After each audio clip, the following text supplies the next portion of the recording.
আসসালামু আলাইকুম। দেশি মুরগি বা সকল ধরনের মুরগিরই একটি শীতকালে সবচাইতে বড় একটি রোগ আছে। সেটি হলো ফুট। গ্রামের ভাষায় মানুষ বলে ফুট বা ডাক্তারের ভাষায় গুটি। বসন্ত একটি ভাইরাসজনিত রোগ।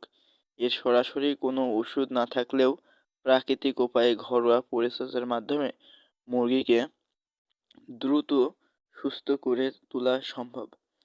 বাহ্যিক চিকিৎসায় শরীরের ক্ষত বা গুটির জন্য নিম ও হলুদ, কাঁচা হলুদ ও নিমপাতা একসাথে বেটে পেস্ট তৈরি করে মুরগির শরীরের গুটিগুলোতে দিন।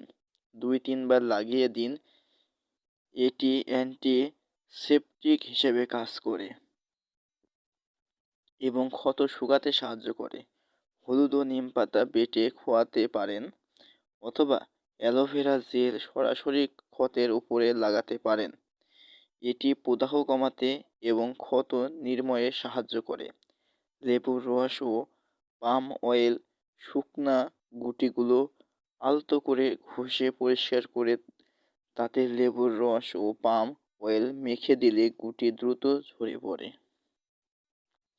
আপনার মুরগির যদি এই সমস্যা, এই রোগগুলো থেকে থাকে, তবে আপনি এই ঘরোয়া পদ্ধতিতে প্রাকৃতিক উপায়ে এই চিকিৎসাগুলো করে আপনার মুরগিকে আপনি সুস্থ করে তুলতে পারবেন ইনশাআল্লাহ।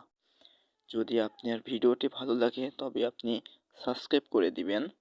আপনি যদি ফেসবুক থেকে দেখে থাকেন তবে আপনি পেজটিকে ফলো করে দিবেন এবং ইউটিউব থেকে দেখে থাকলে আমাদের আইডিটি আপনি সাবস্ক্রাইব করে পাশে থাকুন এবং প্রাকৃতিক উপায়ে আরও চিকিৎসা জেনে নিন।